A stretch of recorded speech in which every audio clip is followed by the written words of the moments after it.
오늘 볼 말씀 출애굽기 15장 22절부터 26절의 말씀 제가 봉독하겠습니다.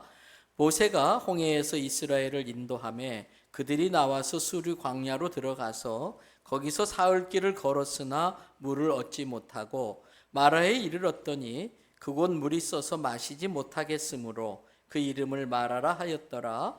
백성이 모세에게 원망하여 이르되 우리가 무엇을 마실까 하며 모세가 여호와께 부르짖었더니 여호와께서 그에게 한 나무를 가리키시니 그가 물에 던지니 물이 달게 되었더라.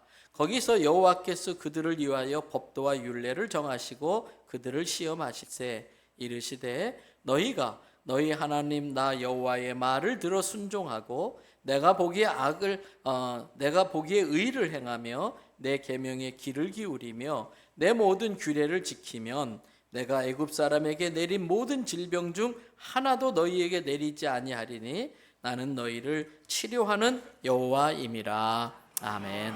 할렐루야. 오늘 또 저와 여러분의 가정, 자녀 그리고 하는 모든 일들마다 하나님의 돕는 손길이 함께 하시길 주님의 이름으로 축복합니다. 러시아의 유명한 작가 대문호 톨스토이가 한 말 중에 이런 말이 있습니다. 고난은 육체적으로나 정신적으로나 한 인간이 성장하는 데 있어서 아주 중요한 요소다 그랬어요.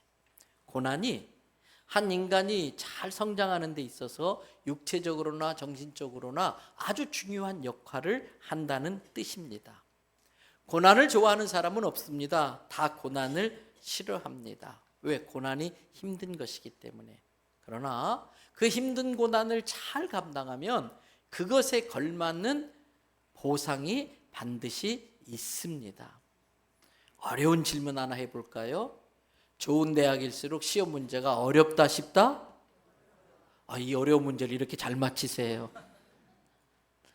좋은 대학일수록 시험 문제가 어려워요.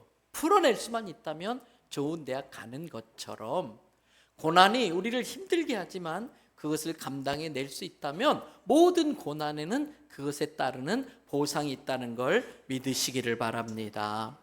얼마 전부터 어떤 분이 저에게 드라마 폭삭 속았수다 이걸 꼭 보라는 거예요. 저는 시리즈로 된 건 매이기 싫어가지고 간단한 건 보지만 시리즈 보는 건 가급적 요즘은 안 보려고 하거든요.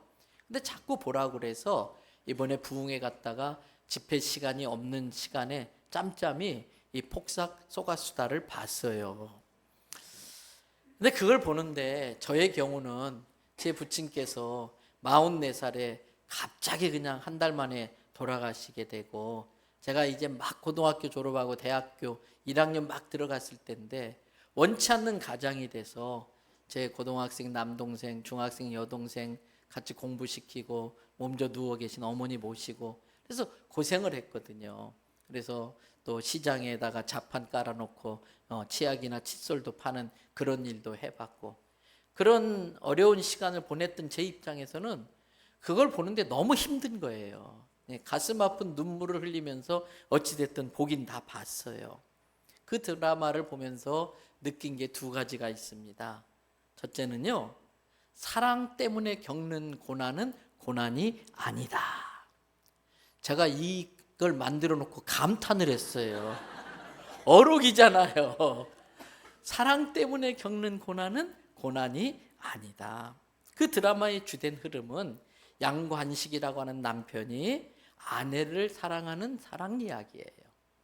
오해순이라는 엄마가 딸을 사랑하는 사랑 이야기예요. 그 사랑이 고난을 감당할 수 있는 힘을 주더라고요. 그 사랑이 고난을 고난으로 느끼지 않게 해주었습니다. 그 사랑이 고난을 기쁨으로 감당할 수 있게 해주더라는 겁니다. 두 번째로 느낀 것이 있었습니다. 그 드라마 보면서 착한 고난은 반드시 좋은 것으로 보상받는다. 제가 그 드라마 보면서 가만히 보니까 착한 고난이 있고요. 아유 꼬셔라 이런 고난도 있더라고요. 아유 꼬셔라 고난이 뭘까요? 못된 짓 하다가 나중에 잘못된 걸 보면은 그렇게 고스울 수가 없어요. 그래서 여러분 대부분이 아유 꼬셔라 이 고난은 욕심 부리다 당하는 고난이잖아요. 근데 착한 고난은 뭐예요? 더 악하지 못해서 당하는 고난일 수 있습니다. 악을 이기는 방법은 더 악해지는 것밖에 없어요. 근데 더 악해질 수 없기 때문에 그 고난을 당하는 겁니다. 그런데 그 착한 고난은 반드시 좋은 것으로 보상받더라고요. 하나님은 뿌리는 대로 거두시게 하는 하나님이십니다. 우리가 이미 외우는 갈라디아서 6장 7절 말씀 다 같이 한번 읽어보시겠습니다. 스스로 속이지 말라. 하나님은 업심여김을 받지 아니하시나니 사람이 무엇으로 심든지 그대로 거두리라. 믿어지면 아멘. 하나님 업심여기지 말래요. 다르게 말하면 하나님 우습게 여기면 안 된다는 거예요. 하나님 그런 분 없어. 하나님 모르실 거야. 아니라는 겁니다. 하나님 다 보고 계십니다. 다 알고 계십니다. 반드시 뿌린 대로 거두게 하십니다. 그래서 솔로몬은 잠언 13장 21절에서 이렇게 이야기를 합니다. 재앙은 누구를 따라다녀요? 죄인을 따라. 재앙은 죄인을 따라다니고 선한 보응은 누구에게 있다? 의인에게 있다는 거예요. 그래서 예수님도 요한복음 5장 29절에서 이렇게 말씀했어요. 같이 읽어봐 주십니다. 선한 일을 행한 자는 생명의 부활로, 악한 일을 행하는 자는 심판의 부활로 나오리라. 이 구약의 말씀과 예수님의 가르침을 받은 사도 바울은 디모데전서 6장 18절 19절에서 자기 믿음의 아들 디모데에게 이렇게 교훈하고 있어요. 선을 행하고 그 다음 뭐라고요? 선한 사업을 많이 하고 그 다음 나누어 주기를 좋아하며 그랬어요. 지난주 중에도 경기도의 모 원로 목사님이 아주 한 30여 년 전에 잠깐 이렇게 만났던 원로 목사님이 어떻게 저를 알고 연락을 하셨어요. 자그마한 교회에서 은퇴하셨는데 교회에서 아무런 대책도 없으시고 어렵게 사시는데 사모님이 난소암에 걸려서 12차암까지 치료받는데 재정적으로 너무 힘드신가 봐요. 임 목사님 너무 미안한데 좀 치료비 좀 도와줄 수 없어요? 이렇게 문자 오셨는데 또 우리 하나는 기가 막히죠.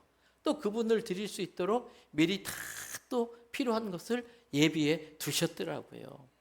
성도 여러분, 기회 있을 때마다 자꾸 심으셔요. 물질로 심으면 물질로 거두게 할 줄로 믿습니다. 교회 어제도 여러분들 이 20년 가까이 되는 건물 이렇게 좋은 공기에서 예배 드리는 거 저절로 되는 게 아니에요. 매주마다 우리 성도들이 와서 진공청소기로 이 바닥 다 의자 밑까지 청소하니까 그런 거예요. 몸으로 헌신하며 봉사하면 건강의 복도 주시는 줄로 믿습니다. 그래서 적어도 자꾸 나누어 주면은 적어도 10의 1조 원리로 10배 내지는 30배, 60배, 100배로 다시 거두게 할 줄로 믿습니다. 그리고 계속 그 뒤에 보세요. 나누어 주기를 좋아하며 그 다음 뭐라고 돼 있어요? 너그러운 자가 되게 하라. 나를 힘들게 하는 사람들이 있어요. 그래도요, 사람은요 포용력이 뛰어나야 돼요. 전에 제가 설교할 때 쿠션을 품고 살아라, 쿠션처럼 되라 그런 이야기 했잖아요. 애들 보는 만화 영화 중에 쿵푸팬더라는 만화 영화 있어요. 거기 주인공 곰이요 무술을 배우는데요. 그 팬더와 곰이 무슨 데 빵 치면 어떻게 해요? 숭. 그 만화에서 그러더라고. 이 쿠션이 있어서 그걸 다 받아내는 거예요. 이게 너그러운 거예요. 넓게 품을 수 있어야 돼요. 근데 이 모든 것들이 19절에 보니까 이것이 장래에 결국 누구를 위하여? 자기를 위하여. 그 모든 선한 일을 행하고 나누어 주고 너그럽게 대하고 결국은 이 모든 게 자기를 위한 거라는 거예요. 그것이 좋은 터를 쌓는 것이 돼서 참된 생명을 취하게 한다는 것입니다. 사도 바울은 계속해서 로마서 8장 18절에 이렇게 고백합니다. 조금만 생각해 보면 지금 내가 당하고 있는 이 고난을 다 감당한 이후에 내게 나타날 영광과는 잽도 안 된다 이거예요.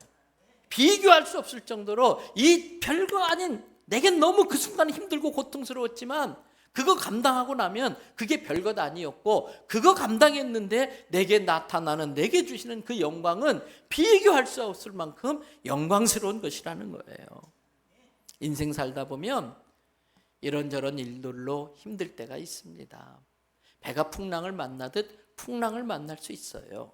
그러나 우리는 그 만난 풍랑을 이용해서 빨리 가는 법을 배우는 기회를 잡을 수가 있는 거예요. 돌에 걸려 넘어질 수 있죠. 자빠질 수 있죠. 깨질 수도 있어요.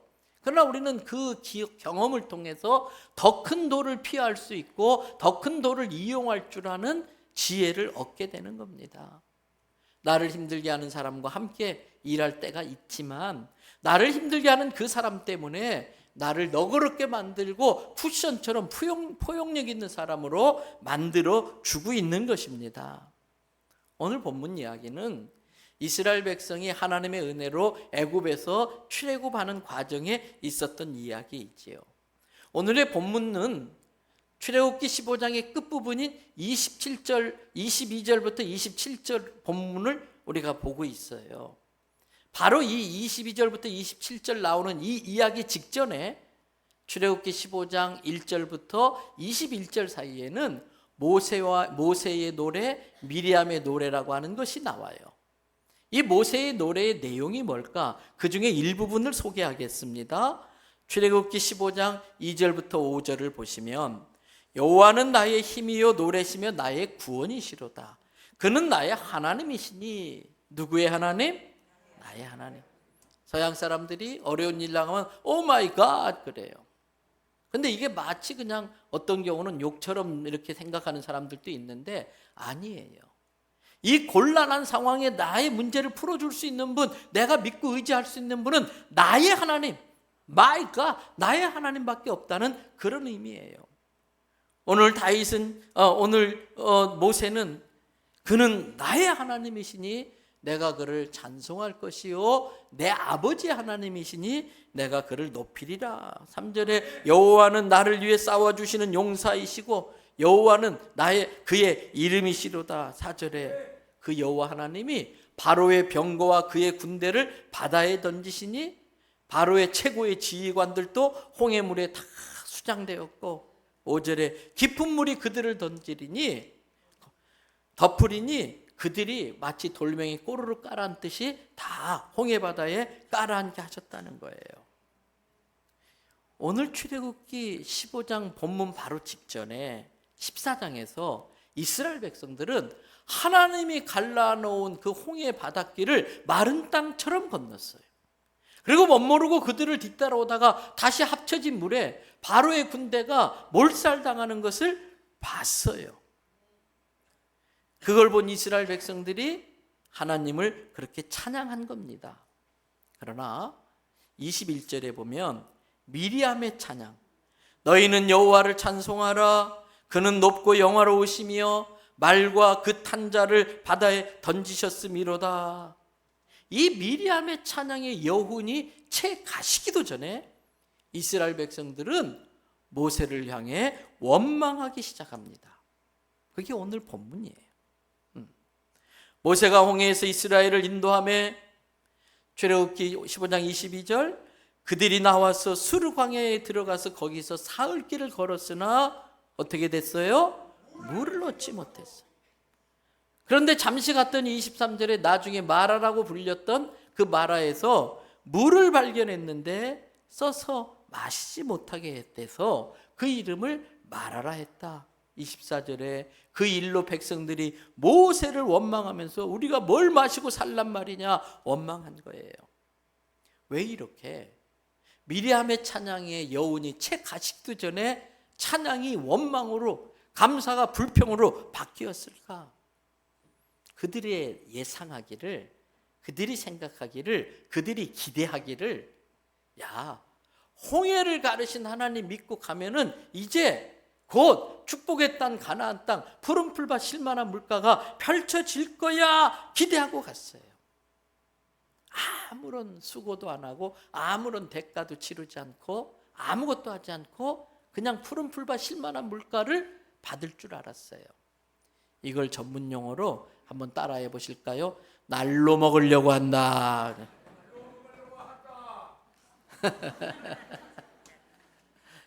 정녕 우리들이 그렇게 인생을 살려고 할 때가 있습니다. 아닙니다. 구원은 누구에게나 필요하기 때문에 구원은 날로 주세요. 내가 한 게 아무것도 없어도 구원은 모든 사람에게 필요한 것이기 때문에 예수 그리스도를 믿기만 하면은 값없이 거저주시는 선물입니다. 그러나 복은 달라요. 하나님은 복을 누릴 만한 자에게 주시는 거예요. 조금 힘들고 어렵더라도 감사하면서 하나님 앞에 인정만 받으면 하나님께서 복을 주시는 걸 믿습니다.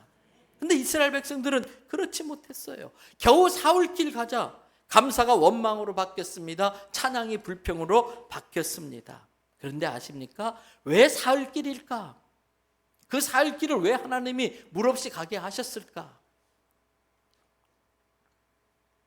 그 물없는 사울길은 하나님이 이스라엘 백성을 검증하는 시간이었어요. 그 물없는 사울길은 하나님이 이스라엘 백성을 검증하는 시간이었어요. 이래도 너희들 나 믿을래?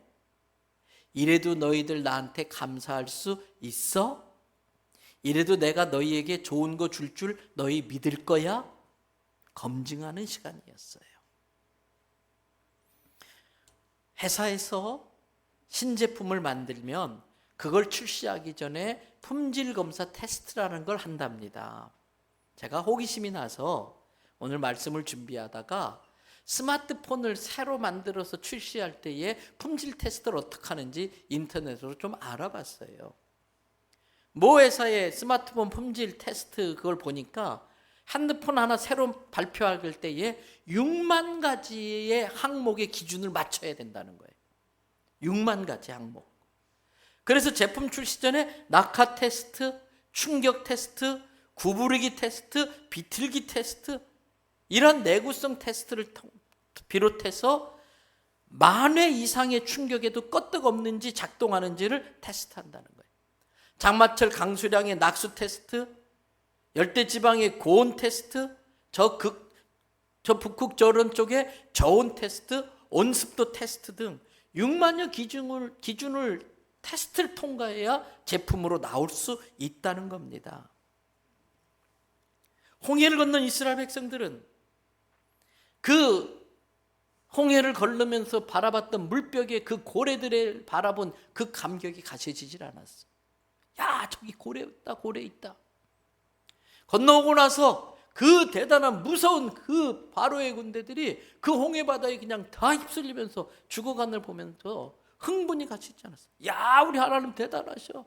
우리 하나님 못하실 게 없어. 우리 하나님 최고. 우리 하나님 짱 그랬어요. 서로 흥분하면서 자기들이 본 것들을 무용담처럼 늘어놨을 거예요. 그런데 물없이 광야길을 하루길 가자 그 소리가 줄어들기 시작했어요. 그 흥분했던 목소리가 낮아지기 시작했어요. 이틀길을 가자 급기야는 잠잠해졌어요. 사흘길쯤 가자 불평이 튀어나오기 시작했어요. 여러분, 그 시간은 마치 스마트폰의 품질 테스트를 하듯 하나님께서 이스라엘 백성들이 가나안 땅의 복을 받을 자격이 있는지를 그들의 믿음을 테스트하는 시간이었을 거예요. 우리에게도 때로는 예상치 못한 힘든 일이 있을 수 있어요. 사흘길 겨우 이렇게 갔는데 단물을 기대했는데 쓴물이 있을 수도 있어요. 여러분, 그렇지만 그 사흘길의 그 시간을 믿음으로 찬양과 감사로 채울 수 있기를 바랍니다. 그렇게 물없이 광야길을 걸었던 이스라엘 백성이 나중에 마라라고 이름 붙여진 곳에서 물을 발견해요. 얼마나 반갑습니까? 벌컥 한 모금 마셨는데 웩 하고 다 토해내요. 그 지역은 아주 소금기가 센 지역이에요. 물이 짜고 써서 마실 수가 없어요. 그래서 그들이 그 물을 내뱉으면서 에이 마라 그랬어요. 에이 마라 그랬어요. 어쩌면 영어 알파벳의 세 번째 알파벳을 써붙였을지도 모르겠어. 뒤에다가 A, B, C 에이 마라. 요즘 젊은 분들은 마라 그러면 마라탕을 상상하실 텐데, 히브리 말로 이 마라는 쓰다, 괴롭다, 고통스럽다, 그런 의미의 단어예요. 사흘 만에 겨우 물을 찾았는데 마실 수 없는 물입니다. 실망과 고통은 말할 수 없을 거예요. 그런데 이때 필요한 게 있습니다. 이때 필요한 것이 그럼에도 불구하고의 신앙이에요.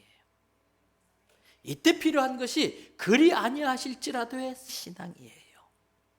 마라의 쓴물에도 불구하고 단물을 기대했지만 단물을 주지 않고 쓴물을 주신다 할지라도, 마치 우리의 신앙이 홍해바다를 건너고 조금만 갔더니 막 푸른 풀밭이 펼쳐 있고 막 시냇물이 흐르는 그런 곳이라면 신앙생활 누가 못합니까? 그거 얼마나 쉽습니까? 다 찬양하고 하나님 영광 올립니다. 그렇게 할 수 있겠지요. 근데 내 기도대로 되지 않으면, 내 기대대로 되지 않으면, 단물 달라고 그랬는데 쓴물 주면은 금방 원망과 불평하는 거, 그건 바른 신앙생활이 아닌 겁니다. 하나님은 우리에게 진짜 하나님을 믿는 진짜 신앙생활 하라고 때로는 사흘길 물 없이 걷게 만드시고 때로는 단물 기대했는데 쓴물 주기도 하는 것입니다. 여러분, 그때 필요한 것이, 오늘 본문 24절에 보니까 이스라엘 백성들은 원망했는데 모세는 25절에 뭐 했습니까? 여호와께 부르짖었다. 그때 필요한 게 기도입니다. 백성들이 마라의 쓴물을 보면서 투덜대고 원망을 채울 때에 모세는 하나님을 바라보면서, 하나님, 우리에게 이러한 기대가 있었는데 우리 기대대로 되지 않았습니다. 단물 기대했는데 쓴물입니다. 많이 힘든데 하나님 우리를 좀 불쌍히 여겨주세요.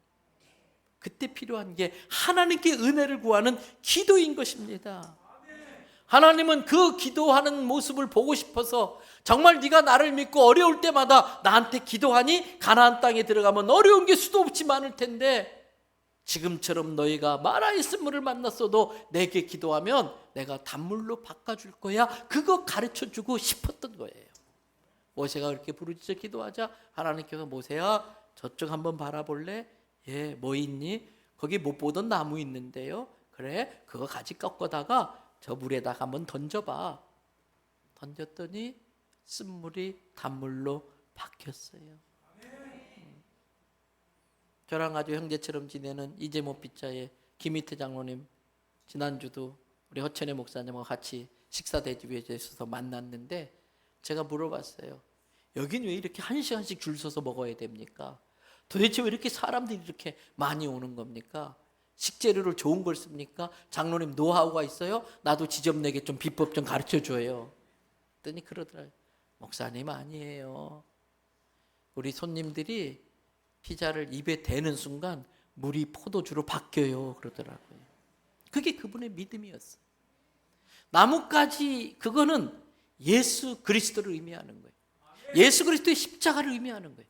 내 인생이 쓴물 같아도 예수님의 십자가를 품으면 쓴물 인생이 단물 인생으로 바뀌는 걸 믿으시기를 바랍니다. 오늘 본문이 우리에게 주는 교훈이 있어요. 우리들의 삶에도 그러한 역경과 원망, 당연히 원망할 수밖에 없는 상황에 처한다 할지라도 성도라면, 세상 사람들은 몰라요. 그러나 성도라면 그때 그 대단한 바로왕 앞에서 재앙을 베풀었던, 10가지 재앙을 행하셨던 하나님을 묵상하셨었어야 돼.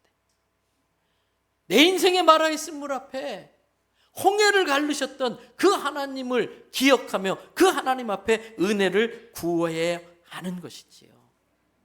누구나 쓴물 만날 때가 있어요. 때로는 내 배로 나온 내 새끼가, 내 자식이 나한테 쓴물이더라고요. 때로는요, 따라합시다. 배우자를 배우자. 때로는 배우자가 쓴물이에요. 그래서 배워야 되기 때문에 배우자라고 한 거예요. 배우자를 배워야 돼. 쓴물을 단물로 만드는 법을 기도하면서 배워야 되지요. 가정생활도 직장생활도 교회생활도 인생의 쓴물을 만날 때가 있습니다. 믿음 없는 사람은 그때 낙담합니다. 원망합니다. 불평합니다. 그러나 하나님을 믿는 사람은 내게 이 고난을 허락하신 아직 깨닫지 못한 하나님의 뜻이 있을 거야. 그게 뭘까? 이 고난을 허락하신 하나님을 묵상하고 하나님의 뜻을 구하는 거예요. 데살로니가전서 5장에서는 항상 기뻐하라, 쉬지 말고 기도하라, 범사에 감사하라, 이것이 그리스도 예수 안에서 너희를 향하신 하나님의 뜻이다 그랬어요. 단물 기도했는데 쓴물이 왔어도 항상 기뻐하라 했으니까 하나님 기뻐하기 참 힘드네요. 그래서 기도하는 거예요. 기뻐하라고 했는데 기뻐하기 힘드니까 쉬지 말고 기도하는 거예요. 그럴 때에 그 고난을 주신 주님의 뜻이 깨달아지면서 그래서 그러셨군요. 범사에 감사할 수 있게 되는 줄 믿습니다. 인생에 많은 쓴물을 맛본 사도 바울은 로마서 5장 3절 4절에서 이렇게 말해요. 다만 이뿐 아니라 우리가 환난 중에도 어떻게 한다? 즐거워하나니. 환난 중에도 즐거워해야 되는 이유는 환난은 인내를 4절 인내는 우리를 연단시키고 그 연단은 소망을 이룬다. 모두가 소망은 있어요. 그러나 소망은 바로 이루어지는 게 아니라 하나님의 약속을 이 경우에도 그리 아니하실지라도 그럼에도 불구하고 믿는 그 믿음을 가질 수 있도록 인내하고 연단하면 그 연단이 소망까지 이르게 하는 거예요. 바울뿐만 아니라 사도 베드로도 베드로전서 4장 12절부터 16절에서 우리에게 이렇게 권면하고 있습니다. 사랑하는 자들아, 너희를 연단하려고 괴롭히려고 표현하지 않았어요. 너희를 망가뜨리려고라고 표현하지 않았어요. 너희를 뭐 하려고? 단단하게 하려고. 왜? 단단해야 무거운 거 감당할 수 있거든요. 단단해야 더 큰 거 감당할 수 있거든요.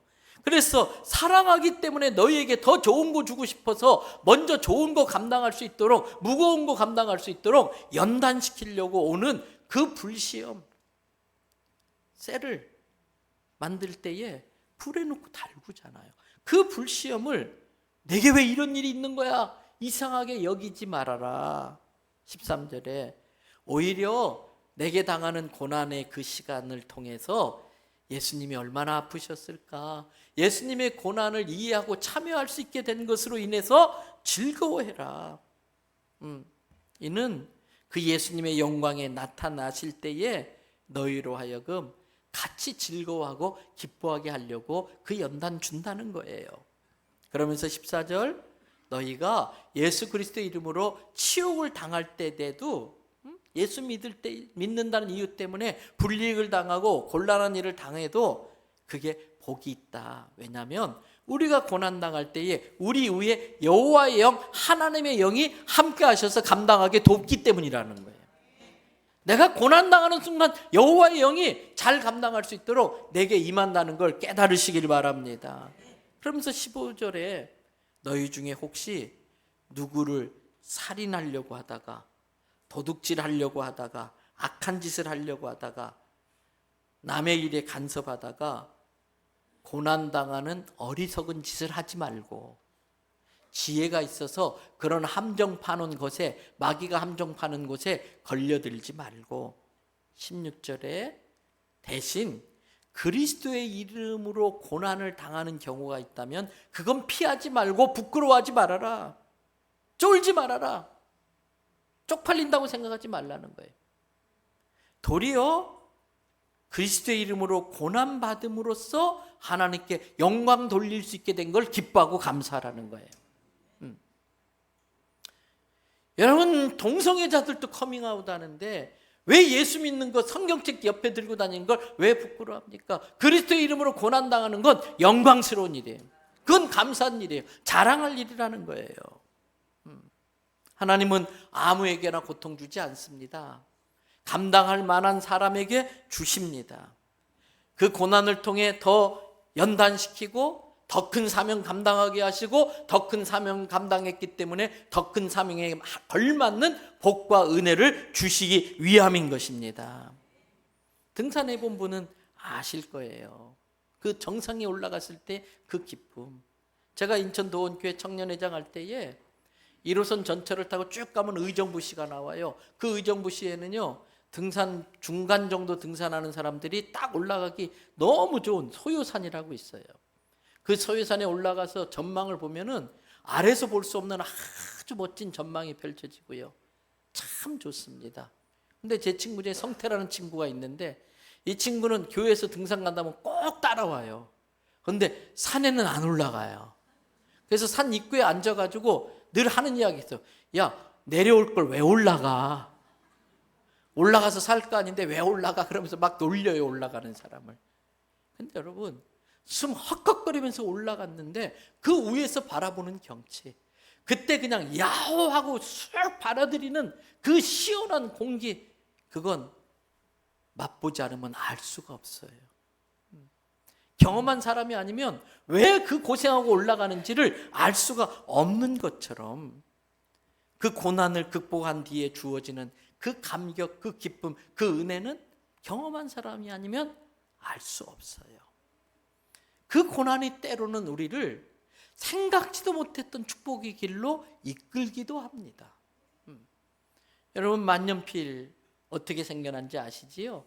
만년필이 생기기 전에는요, 저 중학교 때까지만 해도요, 펜촉을 사서 거기에다 펜대에 끼워가지고 만년필 뚝에다가 만년필 찍어서 이렇게 썼어요. 그래서 이 만년필 뚜껑 잘못 닫으면 이게 흘러나와가지고 막 교복 버리고 막 그런 막 책, 교과서 버리고 그런 적이 한두 번이 아니에요. 그런데 루이스 워터먼이라는 사람이 보험 판매원이었어요. 큰 건을 계약하게 돼가지고 계약서를 아주 꼼꼼하게, 1884년도니까 아주 꼼꼼하게, 컴퓨터도 없는데 이걸 해가지고 이제 큰 거래처에 간 거예요. 그래서 가방을 열고 계약서를 딱 펴놓고 잉크병을 꺼내놓고 뚜껑을 열고, 고객님, 잉크를 찍어서 사인만 하시면 됩니다. 그래서 딱 하려는데 자기가 잉크병 잘못 쳐가지고 잉크병 쏟아져서 계약서가 다 못 쓰게 된 거예요. 어떻게 해요? 할 수 없이 다시 사무실 가서 다시 그걸 막 작성해가지고 허겁지겁 왔는데 그 사이에 다른 사람하고 계약을 해버리고 만 거예요. 얼마나 속이 터지고 열불이 나든지 그때 작심을 했어요. 잉크 안 새는 펜을 내가 기어이 만들고 만겠다. 그래서 나온 게 워터맨이라는 유명한 만년필이에요. 이 만년필 고가는요, 만년필 한 자루에 몇백만 원짜리들도 있어요. 성도 여러분, 때로는 우리 삶에 감당하기 어려운 어려움과 고통이 있을 수 있지만 그때에 원망하면 안 돼요.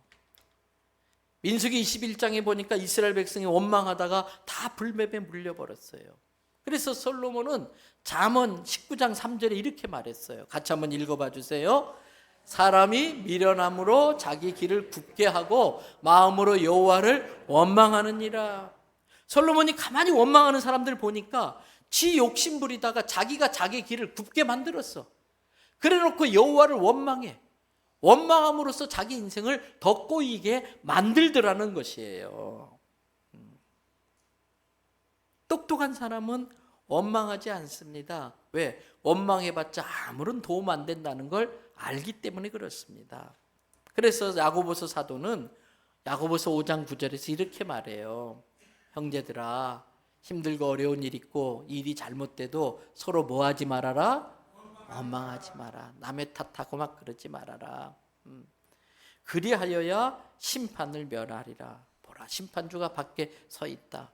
다른 말로 하면 원망은 심판의 대상이 된다는 뜻이기도 해요.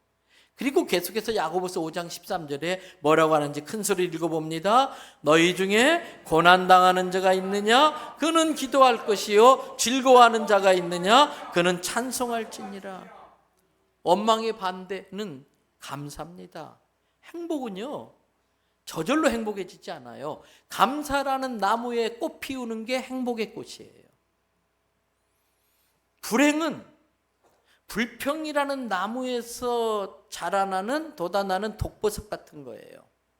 때문에 여러분, 힘든 일이 있지요.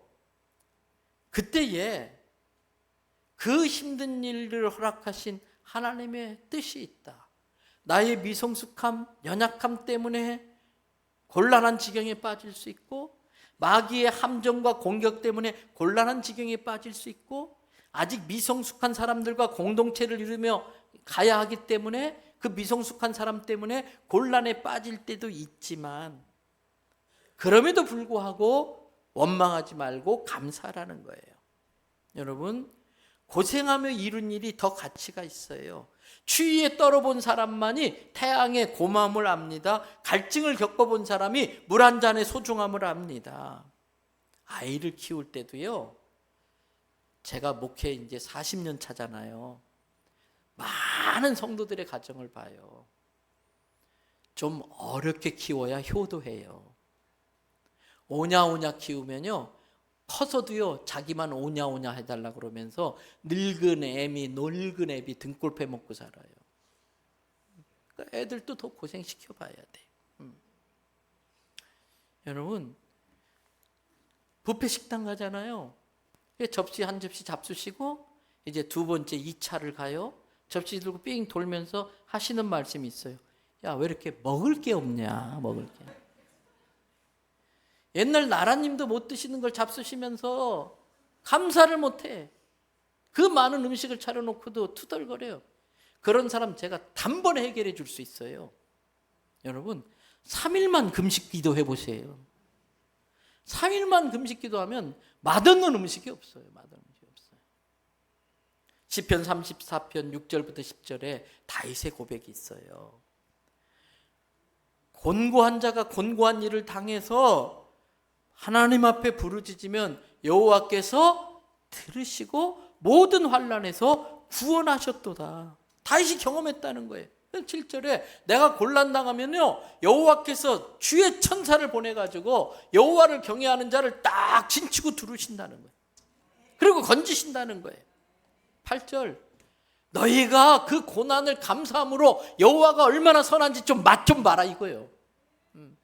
이 맛을 좀 보란 말이에요. 산에 올라간 사람이 맛을 본 사람은 그 산에 올라가는 고난도 감당해내는 것처럼 그 하나님의 그 놀라운 은혜를 한번 맛보아 알지어다. 그 맛을 봐서 곤란당할 때마다 하나님만이 오 마이 갓입니다. 하나님께 피하는 자는 복이 있도다. 9절, 너희 성도들아 여호와를 경외하면 하나님은 자기를 경외하는 자에게 부족함이 없게 해주신다는 거예요. 10절에 그 대단한 젊은 사자도 자기 힘으로 살려면 굶주릴 수밖에 없지만 여호와를 찾는 자에게는 모든 것에 부족함이 없게 해준다 그랬습니다. 근심 걱정은 하는데 기도하지 않는 분들이 있더라고요. 어려운 일이 생기면 침대에서 나오지 않고 계속 우는 사람이 있어요. 잠깐은 그래도 돼요. 잠깐은 그렇게 울어도 돼요. 그러나 계속 그렇게 하면 안 돼요. 계속 그렇게 있으면요, 평생 침대에만 누워있게 돼요. 그럴 때 박차고 일어나서 새벽기도 나오셔야 돼요. 그럴 때 마음을 다잡고 금식기도를 시작하는 거예요. 그리고 같이 철회하면서 하나님 앞에 울부짖어 기도하면 하나님이 반드시 풀어주세요. 여러분, 기도할 수 있다는 게 얼마나 다행이에요. 내가 언제든지 기도하러 갈 수 있는 예배당이 있다는 게 얼마나 감사해요. 분명히 하나님 말씀하셨어요. 구하라 그러면 주실 것이다 그랬어요. 너희가 내 안에 거하고 내 말이 너희 안에 거하면 무엇이든지 원하는 대로 구하라. 그리하면 다 이루리라. 아무것도 염려하지 말고 모든 일에 기도와 간구로 너희 구할 것을 감사함으로 아뢰라 그랬어요. 내가 구하면 언제든지 듣고 응답해 주는 내 아버지 하나님이 있다는 게 얼마나 든든한 일입니까? 이제 말씀 마무리합니다. 그런 자에게 주님이 주시는 약속이 있어요. 그게 27절입니다. 27절 같이 읽어봅니다. 그들이 엘림에 이르니 거기에 물샘 열둘과 정료나무 70그루가 있는지라 거기서 그들이 그 물 곁에 장막을 치니라. 3일길 죽을 똥살똥 해가지고 마라까지 왔는데 너무 반가워서 마신 물이 쓴물이야. 맥이 쫙 빠져버려. 나 못 가. 더 이상 못 가. 나 때려 죽여도 못 가. 그럴 때에 필요한 사람이 모세입니다. 하나님 앞에 기도하고 예수 막대기로 쓴물을 단물로 바꿨어요. 우리 하나님 살아계시는 거 봤지요? 우리 하나님 우리 지키시는 거 봤지요? 다시 기운 차리고 갑시다. 그리고 그 공동체를 추스리고 조금 갔더니 엘림이라는 곳에 가니까 12우물 70그루의 종려나무가 있어요. 왜 12우물일까요? 이스라엘 12지파마다 하나씩 다 차지했어. 실컷 샤워하고 포 마시고 종려나무 가지 아래에서 양고기 구워 먹고 기운 차려서 가나안 땅까지 가게 하라고 하신 겁니다. 성도 여러분, 어렵고 힘든 일이 있지만 감사함으로 그것을 쓴물을 예수 그리스도의 십자가 능력을 의지해서 단물로 바꾸고 기운 차려 조금만 더 가면 우리에게 저 하늘나라, 우리에게 저 엘림 12개의 우물과 70그루의 종려나무가 있는 그 하늘나라의 오아시스를 만나게 될 줄 믿습니다. 지금 3일길 물 없이 광야길 가는 인생이 있습니까? 쓴물 앞에 무릎이 풀리고 다리가 풀려 주저앉은 분이 있습니까? 나뭇가지 예수 붙들고 쓴물 인생을 단물 인생으로 바꾸는 우리 성도 되기를 주님의 이름으로 축복합니다.